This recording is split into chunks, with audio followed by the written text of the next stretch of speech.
Assalamu alaikum warahmatullahi wabarakatuh. Dear students, today I am going to start with the new chapter of science syllabus. So, chapter 15, our environment. I'll be explaining the important points of this chapter. Firstly, I would like to explain ecosystem and its components. As you all have seen, the surroundings, the nearby surroundings, wherever we stay, the surrounding will be consisting of plants, animals, microorganisms, and as well as human beings. So these all will interact with each other. They will understand each other and maintain a balance in nature. As we have balance in nature presently, because why we are having a balance in nature presently? Because we are interacting with each other. So, all the interacting organisms in an area together with the non-living constituents of the environment form an ecosystem. So, as I have told you, the surrounding area we'll be having plants, animals, microorganisms, and we'll be having other human beings too. We all together we will have an interaction. We'll have a good interaction, and because of that good interaction, we will maintain the balance in the nature. So the area where all the interacting organisms they live together along with non-living constituents of environment, which are non-living, which doesn't have life. We along with the non-living constituents also we interact and form an ecosystem. An ecosystem means it is an area where interacting organisms will be living. Understood the meaning of ecosystem? So an ecosystem consists of biotic components comprising living organism. So ecosystem has two types, that is biotic components and abiotic components. What are biotic components? Biotic components are living organisms which are having life, and abiotic components such as physical factors. So abiotic components means physical factors. What are the physical factors? That is temperature, rain, wind, soil, minerals. Without these all can we live? So even we live with them and we keep a good interaction with them. So we will have a balance in our nature. So there are the other types of ecosystems. So I have told you, ecosystem means it is an area where interacting organisms will live. So as we stay in a house, we stay in a society, even that is an ecosystem. But there are some places like forests, ponds, lakes. Even we can find various organisms over there. We find plants, animals into forests, ponds and all. Even it is an area where living organisms stay over there and they interact with each other, and they maintain balance in the nature. So first one was ecosystems. Other types of ecosystems was forest, ponds and lakes. These are natural ecosystems. So there are some of the natural ecosystems are also there, like gardens and crop fields are so natural ecosystems were forests, ponds and lake. Sorry to that. Natural ecosystems means that God has made. And there are some artificial, or you can call it as human made ecosystem. Human made or artificial ecosystem means you can call it as fields, gardens, parks. These all are human made, in which the human beings have been made it. I hope you all have understood. For better understanding, you can refer the example which is given above. So the next part, we have seen in earlier classes, in the previous lessons and all, you have learned that what you have learned that living organisms have been classified into producers, consumers, decomposers according to the manner in which they obtain their sustenance. So why we have differentiated them? Because of in which they can obtain sustenance, in which they can live in according to the environment, in the environment. So what are producers? Let us learn. Which organisms can make organic compounds? Producers are those organisms which can produce organic compounds. What are organic compounds? Like sugar and starch. With the help of inorganic substances, which organisms can make organic compounds? Those are called as producers. Well, how do they make the organic compounds? They make organic compounds by the help of inorganic substances. Inorganic substances using radiant energy.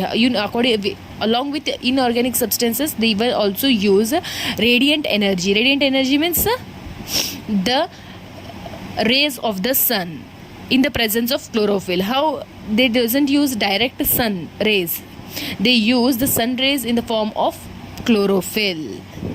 All green plants and certain bacteria which can produce food by photosynthesis. You all have studied in your previous classes also that plants they produce the food by photosynthesis. Even some bacteria, some part of bacteria produce the food by photosynthesis. So the plants or bacteria which can produce the food by photosynthesis, so they are called as producers.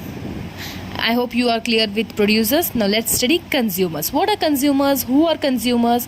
Organisms depend on the producers either directly or indirectly for their sustenance.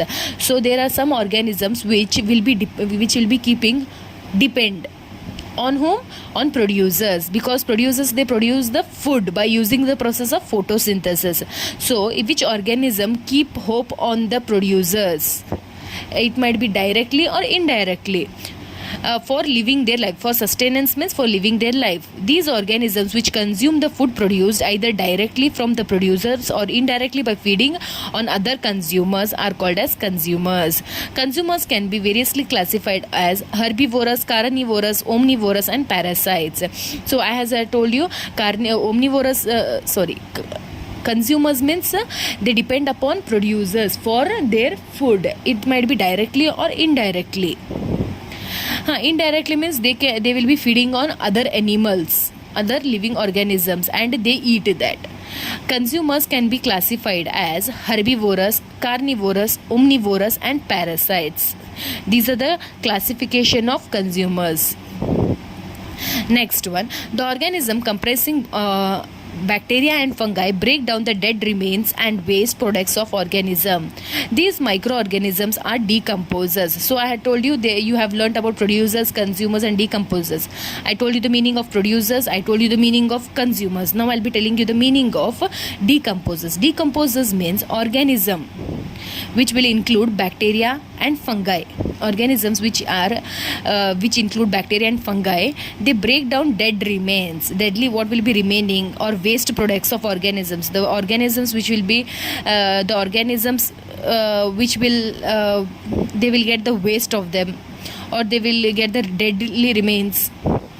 So they will break down them. These microorganisms are decomposers as they break down the complex organic substances into simple inorganic substances. So these microorganisms, what they do is they will break down, means they will break down in the sense, I hope you know the meaning. They will cut down into small pieces of the complex organic substance. Complex means huge organic substances into small into simple inorganic substances that go into the soil and are used up once by plants. So what they do is they will break down and they will and the mud soil or mud, what it is, it will grasp it and the plants will utilize it. So you can see this 15.1 figure. So now I will explain the further part, that is food chains and webs. The series or organisms taking part at various biotic levels from food chain. You can see here that there are the various steps. From the lower you have to see O, A, B, C is given. You have to see from the lower region.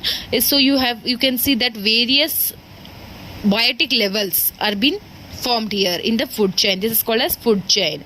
Each step or level of food chain forms a trophic level. Each step, after each step they have put an arrow mark. Now that is called as each step of trophic level. It is called as a trophic level. The autotrophs or producers. So producers, the another name for producers is autotrophs, are the first trophic level. Producers means they have shown you now that plants, green plants.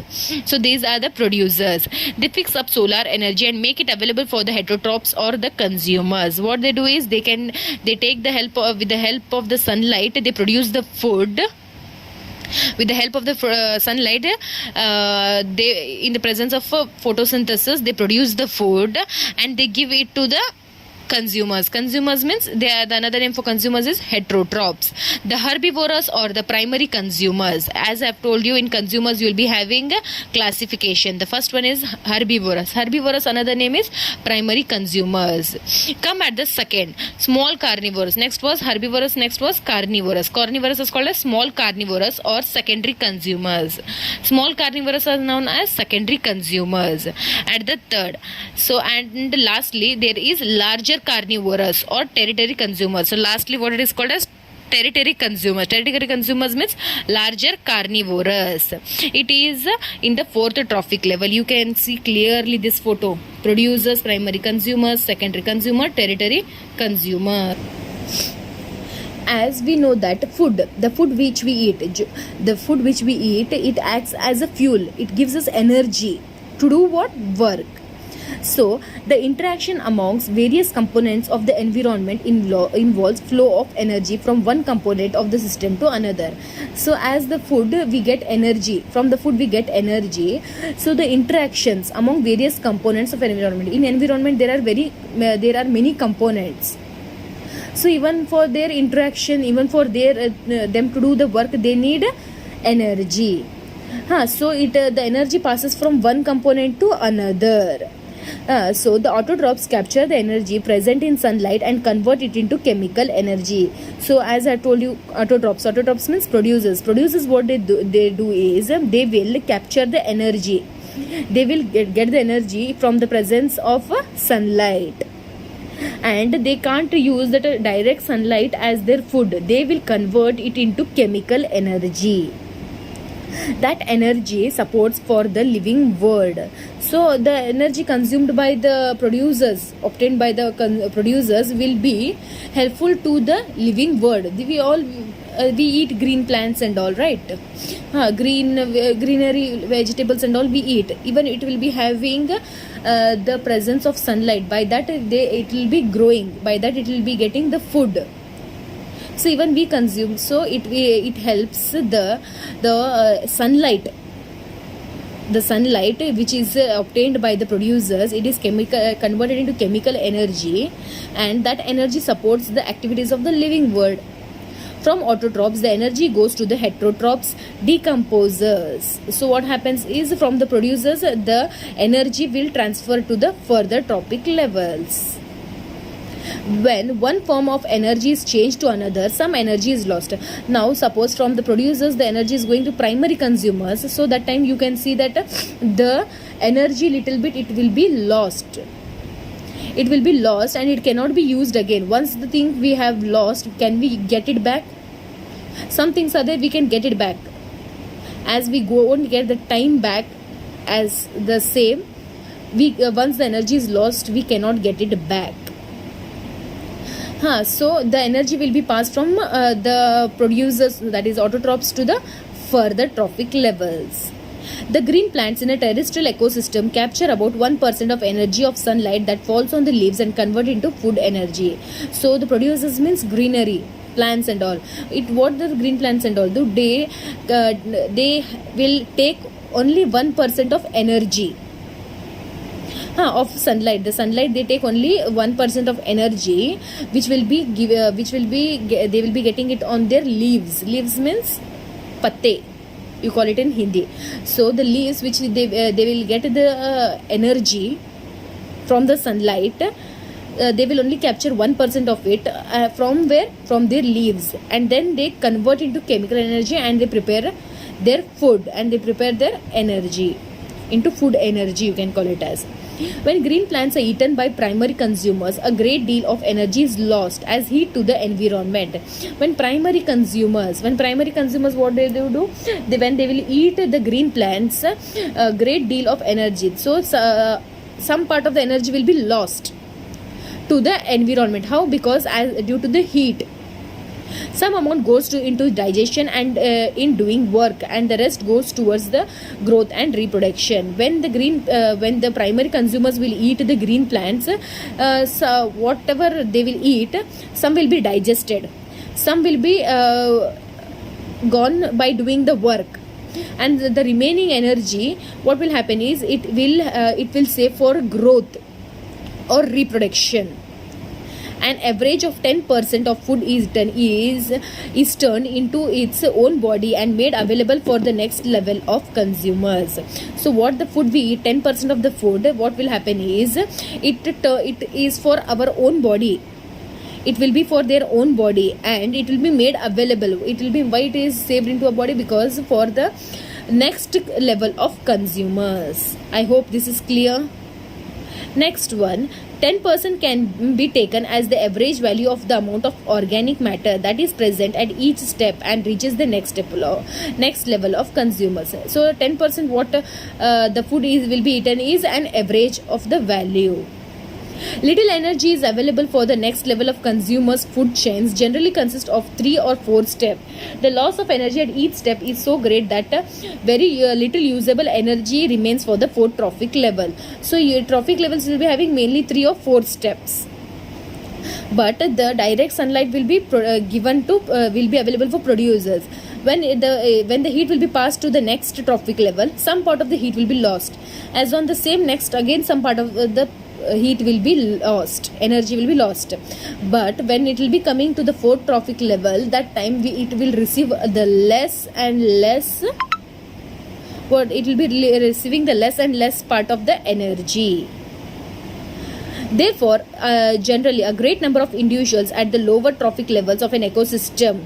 So there will be less individuals in the lower region. So this will be the first, producers will be the first part of them. So in the territory there will be less individual. The great number is of producers. So the more of the individuals found will be in the producers. The length and complexity of food chains are very greatly. So the length and food chains, for the food chains, as I have told you regarding these food chains, the length means length, and the complexity in this is various type of organisms of food chains are varying greatly. So there are they will go on changing. They'll be having vast of the changes into it, organisms into it. Let it be organisms, let it be any of the let it be any of them which will consume, like producers will transmit it to the consumers will have various classifications. So there might be very much variety into it. Each organism is generally eaten by 2 or more other kinds of organisms. So in each of the step you can find that this can be eaten by 2 or more organisms. You can see it here clearly. You can see here. So this will be eaten by rat, some insects and other plants also. So it will be eaten by 2 or more or other kinds of organisms, which in turn are eaten by several other organisms. So this will be eaten by 3. It is, and I am showing you only an example. So this will be eaten by these 3, and again this will be eaten by these type of 3 organisms.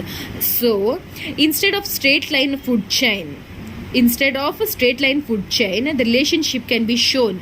So instead of this straight line food chain, this relationship is shown according to the branching lines means you can see the branches. Have you seen the branches of the tree? So even this diagram is also like the branches. So this is called as a food web. I hope it is clear for you all. From energy flow diagram, this is called as energy flow diagram. From the energy flow diagram, you can see this is the this one was a food web. This is energy flow diagram. Two things become clear. That is what the flow of energy is unidirectional. So the flow of energy, sunlight produces. So it is an unidirectional. Means it will be in the unidirectional form. The energy that is captured by autotrophs means producers, does not revert back to the solar input. It does not give back to the solar input. And the energy which passes to the herbivores, from producers what the energy will be passed to the herbivores, it does not come back to the producers, that is autotrophs. As it moves progressively, so it will move progressively in a successful manner. It will be moving forward. What will be moving forward? Energy.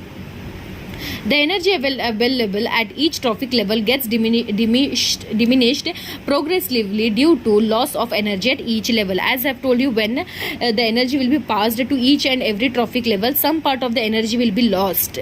So when the energy will be passing to each and every level, so a small part or some part of the energy will be lost, will be diminished in the sense it will be lost. Another interesting part of food chain is how unknowingly some harmful chemicals enter into our bodies. So as you all have seen in nowadays, the people will be telling, I have got these pain, that kinds of pain and all. They tell that there is no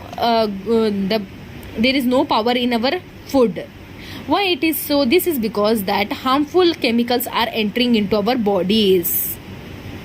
How harmful chemicals are entering into bodies are, for the better growth of the plants, people or the farmers and all, what do they do is they utilize chemicals and pesticides for the growth of the let it be plants or fruits, anything whatever we consume, it is consisting of some or the other chemicals.